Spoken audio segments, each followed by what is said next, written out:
I had a request from one of my subscribers to create this drawing. I found it to be a challenging subject to explain, which is why it took me a little while to put together this tutorial. So in this tutorial, I'll demonstrate how you can break down a complex object like a basket into smaller components, guiding you through the drawing process step by step in an easy to follow format.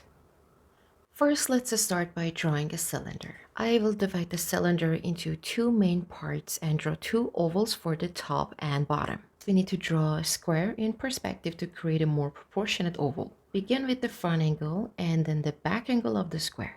After that, draw the side angles converging toward an imaginary vanishing point. Now locate the center of the square. Draw lines from all four corners, ensuring they intersect at the center. This method makes it easier to find the center. Next, draw a vertical and a horizontal line that intersects at the center where the two diagonal lines cross. This will create a cross shape through the center. Now trace along from one endpoint to the other to form the oval. The first few attempts to drawing the shape may not be perfect, but keep going until you see a smooth oval is starting to take shape. I did this freehand, but feel free to use rulers or other tools if drawing straight lines is challenging for you. To enhance visibility, I'm going to switch to a darker pencil to make my outline more defined. This will help us see the shape clearly as we continue. Next, we need to draw the body of the cylinder. From the corners of the oval, drag two lines upward. Then draw two more lines from the front corners of the square, creating another square on top for the upper section of the cylinder. Since the top of the cylinder is closer to eye level, it will appear as a narrower oval. So draw a narrower square for this oval. Draw a line down the middle to split the cylinder in half. Again, locate the center and outline the oval. Now pick up a darker pencil to sharpen the strokes. As we get closer to eye level or the horizon line, we see less of the oval. This oval becomes thinner near the horizon line and widens as it moves away from the horizon, eventually transitioning into a perfect circle. I'm gonna draw another oval in the middle to illustrate my point. Next, we need to split each of these sections in half again. First, find the middle and draw a straight line through each part. Now we will split them one more time.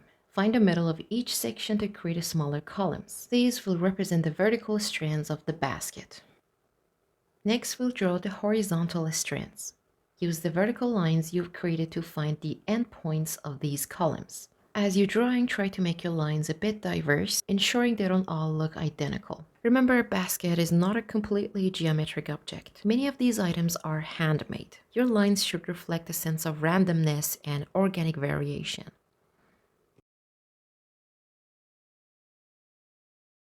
Finally, draw two lines next to the vertical lines you just created for the columns. This will give the strands some volume and make your basket look more realistic.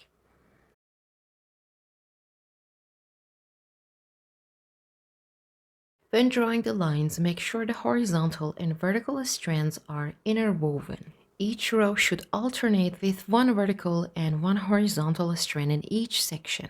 I will draw these columns to a certain point, but before completing the figure, I want to show you how to draw the upper part of the basket. The texture of the upper part of the baskets is usually a bit different from the rest.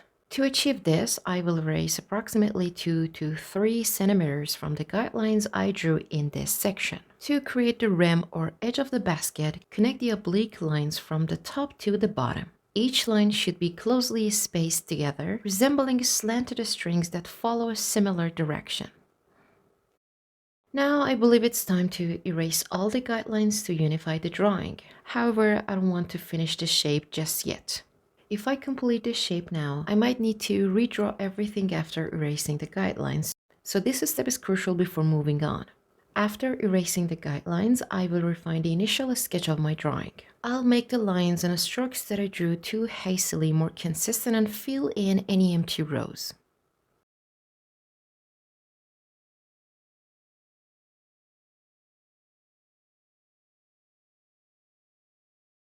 Now that we have finished the basic shape, I'm going to move on to the shading stage. I will begin shading in the grooves, where we have the darkest shadows. For this, I'll use my 2B graphite pencil to create a dark shadow in these areas.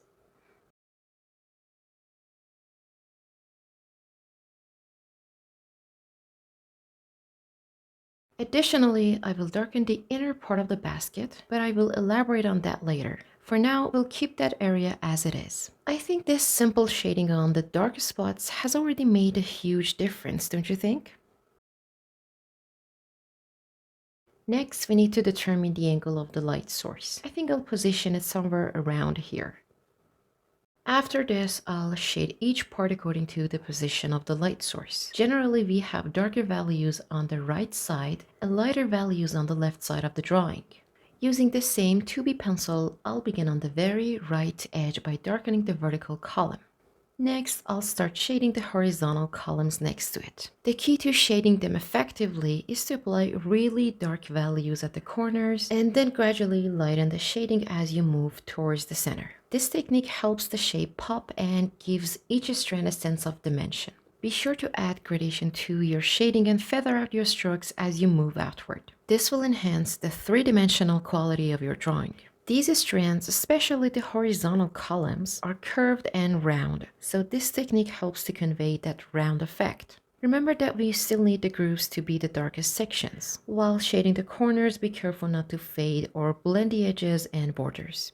In this stage, apply shading to all of these small sections in the same way to give them a sense of volume. We don't want them to appear flat.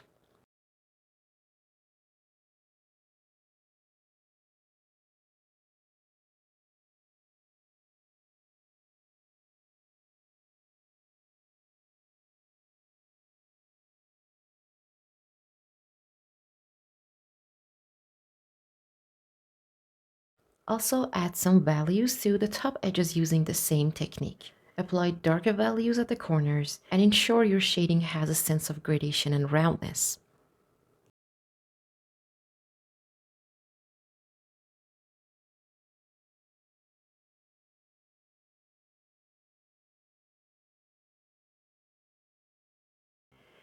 In the next stage, I'll switch to a darker pencil like a 3B or 4B to start darkening the right side of the drawing. The left side will be illuminated by the light source, while the right side will be in shadow.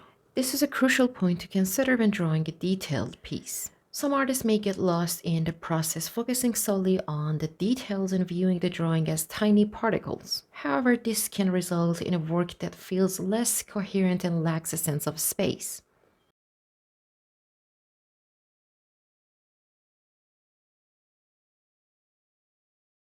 In the next step, take your darkest pencil, I usually use a 6B graphite pencil, and apply the darkest values to the areas of highest contrast in your drawing. This will help make the highlights pop even more. So shade your drawing as if you're shading an object, getting hit by a light source on the left. This really gives the shape a sense of space.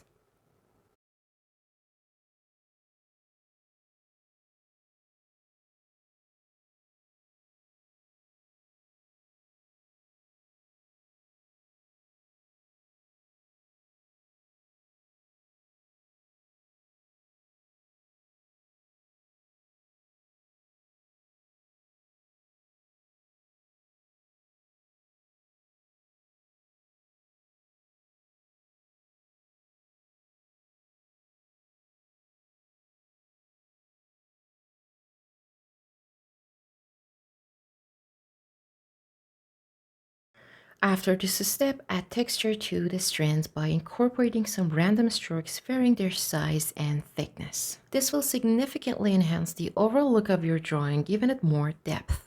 You can create these textures by using irregular hatching. Also, you can add some dots using stippling technique. All of these techniques give the drawing more pattern and texture. Personally, I prefer to use a softer pencil like a 3B for some textures and at the same time add lighter strokes with a harder pencil such as H or HB.